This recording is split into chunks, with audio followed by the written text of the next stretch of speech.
चलिए today new topic for you, passive voice.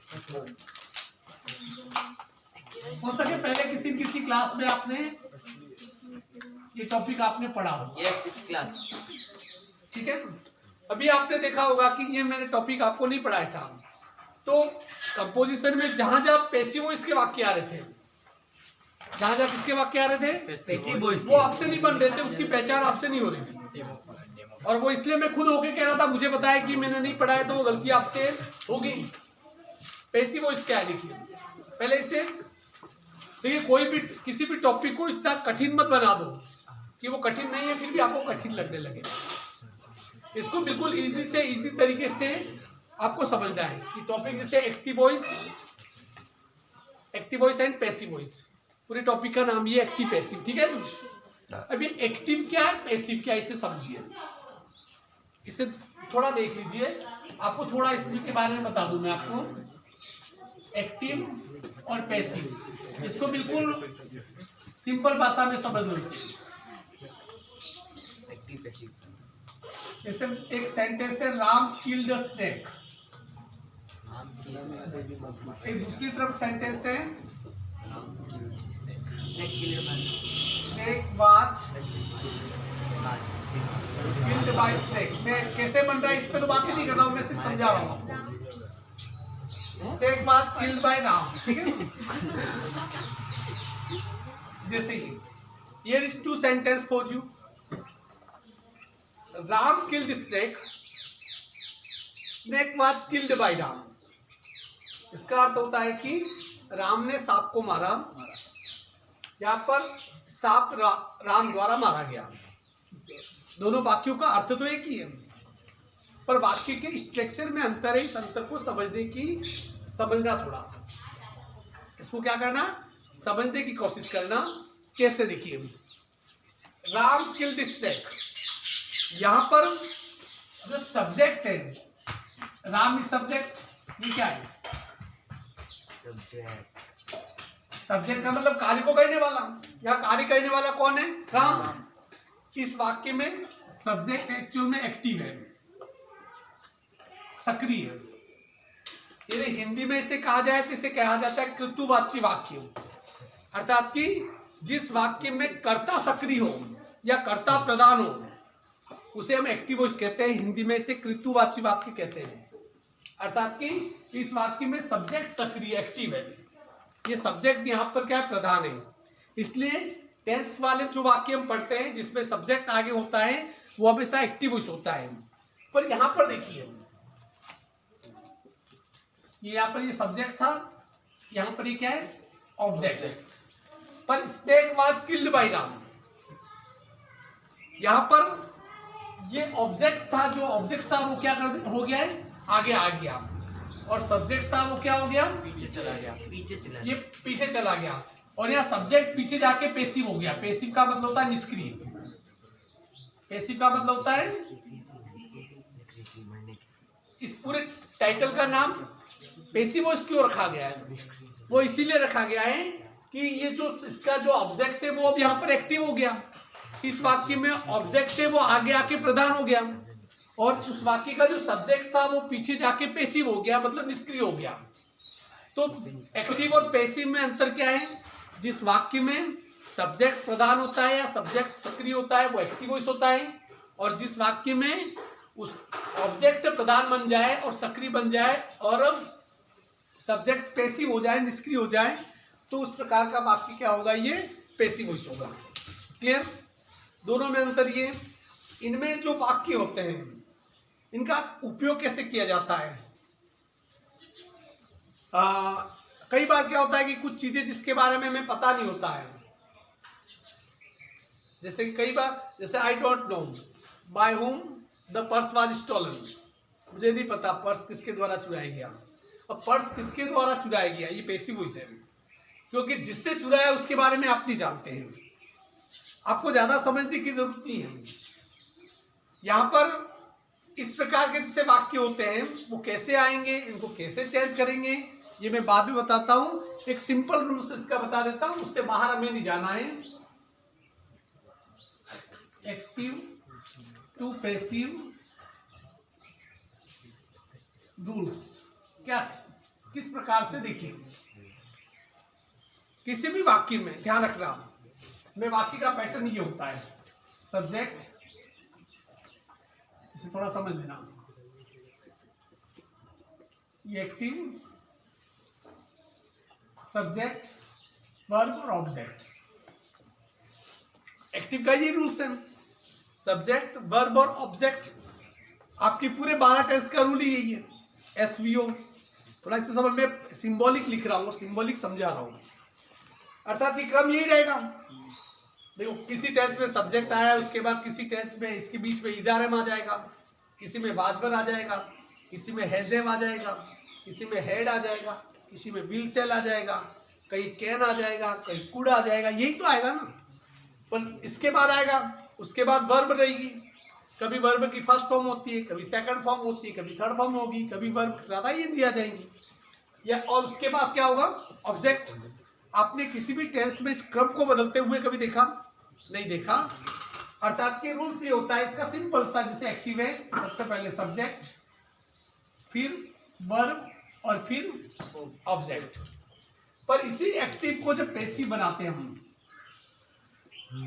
इसी sentence को जब पैसिव बनाते हैं हम क्या करते हैं, इस ऑब्जेक्ट को हमेशा आगे ले आते हैं, फिर यहां पर कोई न कोई हेल्पिंग वर्ब जरूर होगी। क्या होगी? वर्ब अपनी जगह रहेगा, पर वर्ब हमेशा किस पैसिव वॉइस में हमेशा कौन से रूप में रहता है? वर्ब की थर्ड फॉर्म, और प्लस इस सब्जेक्ट को क्या करते हैं हम? पीछे जाते हैं। अब इस चीज को थोड़ा समझना, ये पूरे पैसिव वॉइस का पूरा रूल्स एक बार में हो गया। अब यहां पर देखिए लफड़ा इतना ही है, सिर्फ इस ऑब्जेक्ट को आगे लाएंगे, हर में लाएंगे, ठीक है, पहली चीज। या हेल्पिंग वर्ब, हेल्पिंग वर्ब लगेगी, बिना हेल्पिंग वर्ब के पैसिव वॉइस नहीं हो सकती है। बस सिंपल तरीका यही है। ये हेल्पिंग वर्ब कैसे लगेगी, ये तय करता है कि सब्जेक्ट और वर्ब के बीच की हेल्पिंग वर्ब के ऊपर, अर्थात कि टेंस के ऊपर। और मैं इसको बहुत शॉर्ट आपको लिखा दूंगा, या ये हेल्पिंग वर्ब है तो ये रहेगा, वर्ब की ये फॉर्म है तो ये होगा। कैसे होगा, इसे मैं शॉर्ट रूल के माध्यम से इधर बहुत आराम से टेंस के नाम लिखे बिना समझाऊंगा। इसे समझिए, देखिए थोड़ा एक्टिव टू पैसिव, इस चीज को थोड़ा समझ लेना। हाँ मोबाइल, वो देखो वो तो चोचलित करनी पड़ेंगे। यहाँ सिर्फ ध्यान ही रखना है कि इस सब्जेक्ट के पहले क्या लगाते हैं? बाय। पर जरूरी नहीं है बाय लगे ही लगे, कई वाक्यों में बाय नहीं भी लगेगा, ठीक है। इसे थोड़ा समझिए कि एक्टिव टू पैसिव में ध्यान क्या रखना है आपको। ये एक्टिव, ये पैसिव, देखो रूल्स ये का ये रहेगा। थोड़ा मैं आपको साइकोलॉजिकल समझा रहा हूं, एक किताबों वाले नियम से आपको जल्दी पल्ले नहीं पड़ेगा। यदि किसी वाक्य में वर्ब की फर्स्ट फॉर्म है तो पैसिव वॉइस में इज, आर, एम और वर्ब की थर्ड फॉर्म। अब मैं वर्ब की थर्ड फॉर्म लिखूंगा नहीं, सब में वर्ब की थर्ड फॉर्म ही आती है। अब ये समझो ये रूल्स में कैसे लिख रहा हूं। देखिए सब्जेक्ट है, वर्ब की फर्स्ट फॉर्म है, हमें बताया कि मैंने रूल्स, आपने सबसे टेक्निकल रूल समझा दिया। सब्जेक्ट पीछे चला जाता है और ऑब्जेक्ट आगे आ जाता है। तो यदि वर्ब की फर्स्ट फॉर्म आ रही है किसी वाक्य में तो सब्जेक्ट पीछे जाएगा, ये आपको पता है, और पीछे वाला ऑब्जेक्ट आगे आएगा, ये भी पता है। और जैसे आपको मतलब उस वाक्य में लिखता है वर्ब की फर्स्ट फॉर्म है, तो आपको पैसिव वॉइस में क्या लगाना है? जो पीछे से जो ऑब्जेक्ट आएगा उसके साथ क्या लगेगा? Is, are, am. मैं एक बार लिख देता हूं आगे, ऑब्जेक्ट, ऑब्जेक्ट उसके साथ इज, आर, एम लगेगा और वर्ब की थर्ड फॉर्म।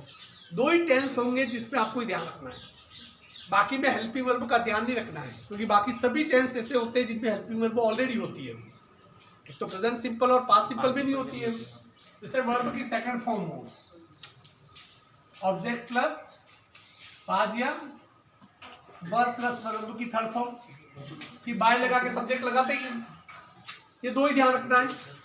इसके बाद में एक रूल्स बता रहा हूं, समझ लीजिए इसे, बहुत ही बीच में मत बोलो, एक स्पष्ट रूल लगा रहा हूं। ये दो ही टेंस ऐसे होते हैं जिसमें हेल्पिंग वर्ब नहीं होती है, क्लियर? इसके अलावा बाकी सब में क्या होती है? हेल्पिंग वर्ब होती है।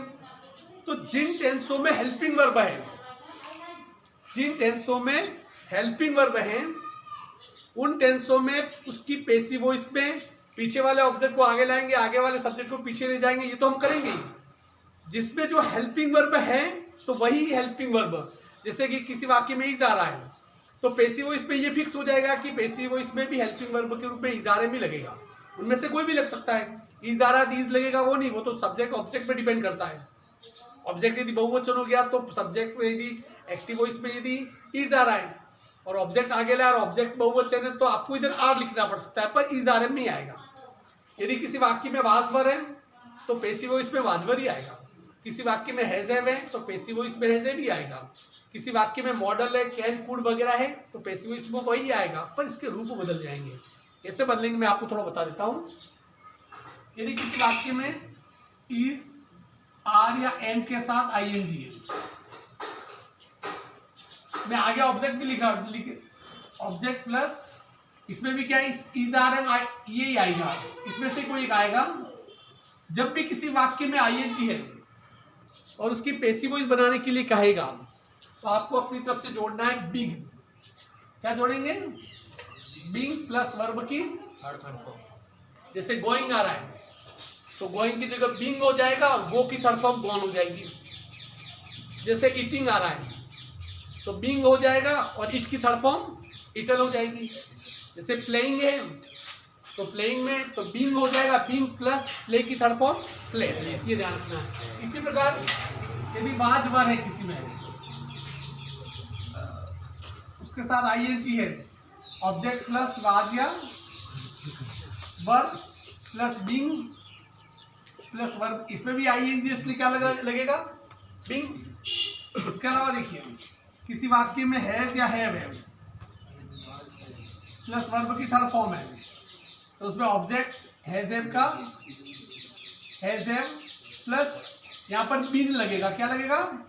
बीन प्लस वर्ब की थर्ड फॉर्म। यदि किसी वाक्य में विल या शैल प्लस मॉडल, तो मॉडल कौन कौन से हो सकते हैं? कैन है, कुड है, मे है, मस्ट है, विल शैल भी अपने आप में मॉडल है, इसमें मॉडल है। यदि ये मॉडल आ जाए तो ऑब्जेक्ट की जगह ऑब्जेक्ट और ये सभी मॉडल की जगह मॉडल जिसमें विल शैल भी शामिल है, ठीक है ना? विल शैल प्लस मॉडल तो इसमें लगेगा पैसिव वॉइस पे क्या लगता है बी प्लस वर्ब की थर्ड फॉर्म। किसी वाक्य में विल या शैल के साथ हैव प्लस वर्ब की थर्ड फॉर्म आए, इसकी कोई सी ऑब्जेक्ट विल शैल का विल शैल,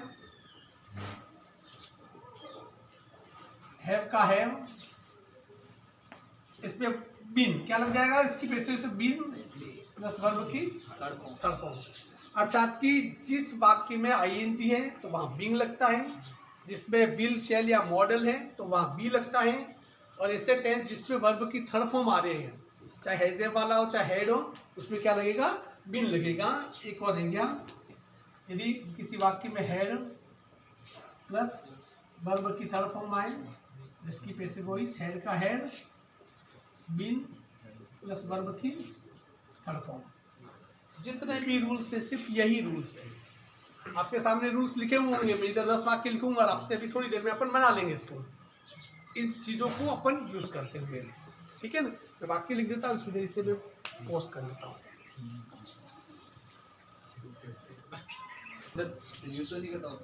हाँ चलिए, यहाँ पर मैंने कुछ एग्जाम्पल मैंने दे रखे हैं, पर उसके पहले किसी भी सब्जेक्ट को ऑब्जेक्ट बनाते हैं या ऑब्जेक्ट को सब्जेक्ट बनाते हैं, ये दोनों तरफ से चलेगा।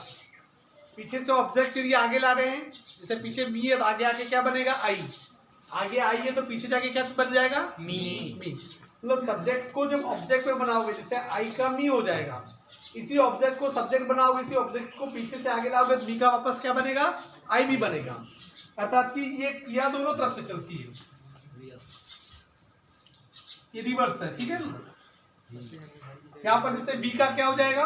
अस, यू का यू ही रहेगा, दे का डेम, डेम का दे, इसी प्रकार ही का हिम, सी का हर, ही का हिम होगा, ही का हिम, और इसका इट ही रहता है। किसका नाम है, जैसे राम है तो राम का राम ही रहेगा, नाम बदलता नहीं। ये आपको ध्यान रखना है। ये मैंने यहाँ पर आपको कुछ रूल्स दिखाए। चलिए अकॉर्डिंग टू रूल्स चलते हम। रट कर नहीं करना है, अपने विवेक का इस्तेमाल करना है, ठीक है। जैसे पहला राम टीचर्स मी, राम टीचर्स मी। सबसे पहले सब्जेक्ट को ऑब्जेक्ट बनाओ, ऑब्जेक्ट को सब्जेक्ट बनाओ। यहाँ ऑब्जेक्ट क्या है, मी। अब ऑब्जेक्ट पता कैसे चलेगा, वर्ब के ठीक बाद जो है वो ऑब्जेक्ट है। कई बार किसी वाक्य में दो ऑब्जेक्ट भी हो सकते हैं। जैसे देखिए ही विल टीच वर्ब है, वर्ब के बाद अस भी आ रहा है, ग्रामर भी आ रहा है। दोनों में से किसी एक को आगे लाके बना सकते हैं, इससे कोई फर्क नहीं पड़ता है, ठीक है ना। देखिए अब यहाँ पर जैसे राम टीचर्स भी, मी आगे आके क्या हो जाएगा, आई। टीचर्स वर्ब की कौन सी फॉर्म है, फर्स्ट फॉर्म का रूल्स क्या है, ऑब्जेक्ट लगा दिया। इज आर एम में से कुछ लगाओ, आई के साथ क्या लगेगा, एम। फिर रूल क्या है, वर्ब की थर्ड फॉर्म, टीच की third form, taught.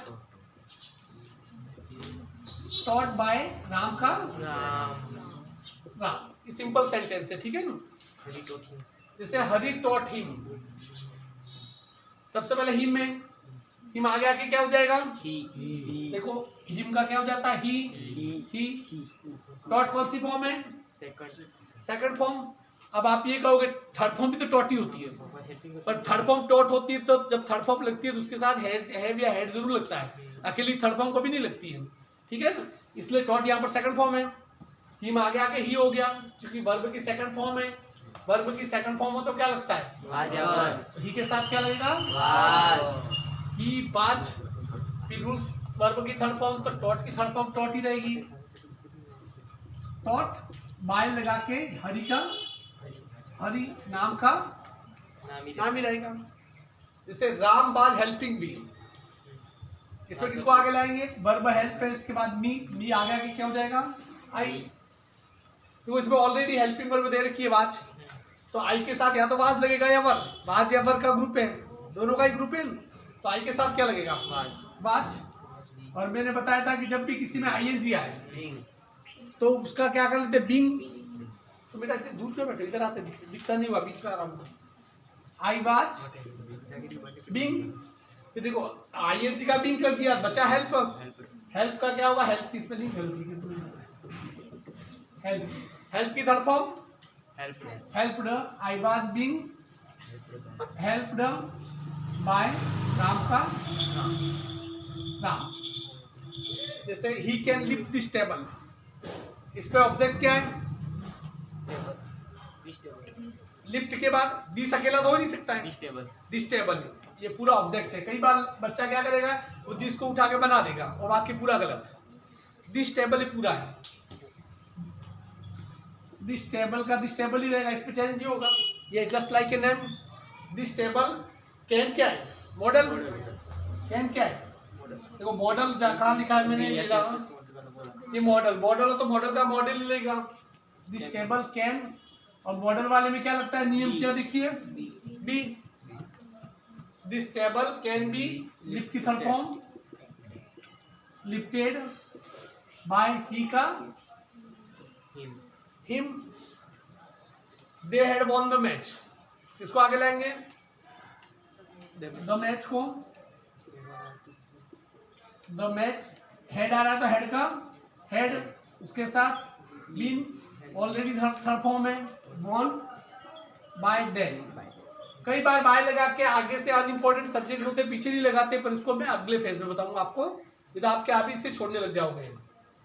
They will have, build नहीं, बिल्ड आएगा, they will have built new house by 2020। इसमें देखो ऑब्जेक्ट क्या है, जब वाक्य लंबे होने लग जाएंगे ना तब थोड़ा आप कंफ्यूज होने लग जाओगे।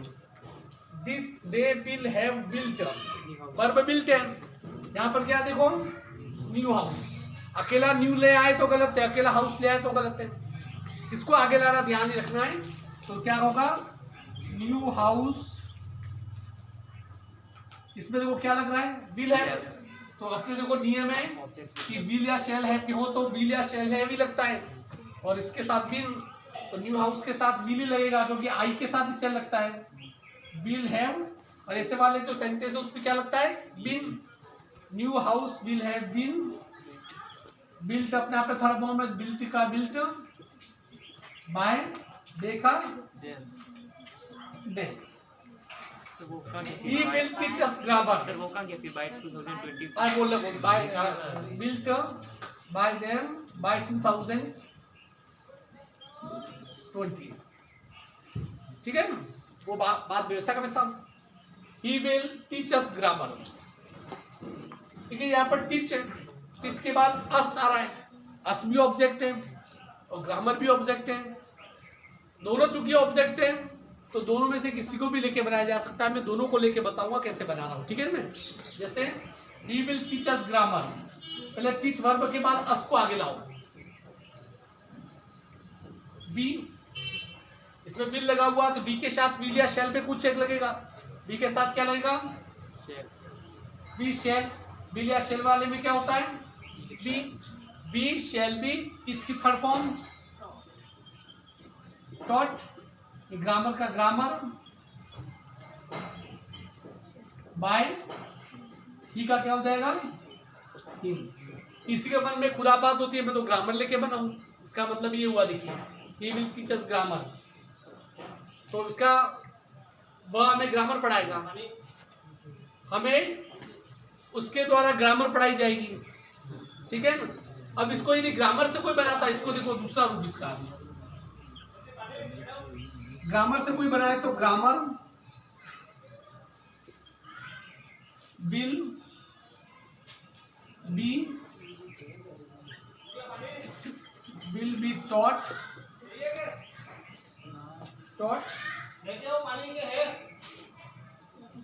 अस बाय ही का, इसको ऐसे भी बना सकते थे, कोई प्रॉब्लम नहीं, ठीक है ना। ही डोंट नो मी, वह मुझे नहीं जानता, इसको आगे लाएंगे। मी को, मी आगे आगे क्या हो गया, आई। डू नॉट आ गया मतलब वर्ब की फर्स्ट फॉर्म, तो इसमें क्या लगता है, इज आर एम। यदि बाकी यदि एक्टिव वॉइस नेगेटिव है तो ये भी क्या होगा, नेगेटिव। तो आई के साथ क्या लगेगा, आई एम नॉट। नॉट की थर्ड फॉर्म नाउन, बाय ही का क्या हो जाएगा, इज इट क्लियर। मैं आपको क्या करूंगा कि कुछ 8-10 वाक्य दूंगा, आप अभी उस नियम से बना के मुझे बताओगे, मैं संतुष्ट हो जाऊंगा, फिर मैं आपको भेज दूंगा, रवाना कर दूंगा। कुछ वाक्य अभी आपको करके बताना है, ये तो पहले आप वीडियो देखते हुए बाद में उतार देना बाकी पर। और मैं वाक्य लिख रहा हूँ, भले उसके सिर्फ आंसर ही लिखो आप, ताकि मुझे हो जाएगा कि व्यूज कितने समझ में आया। हाँ सर नियम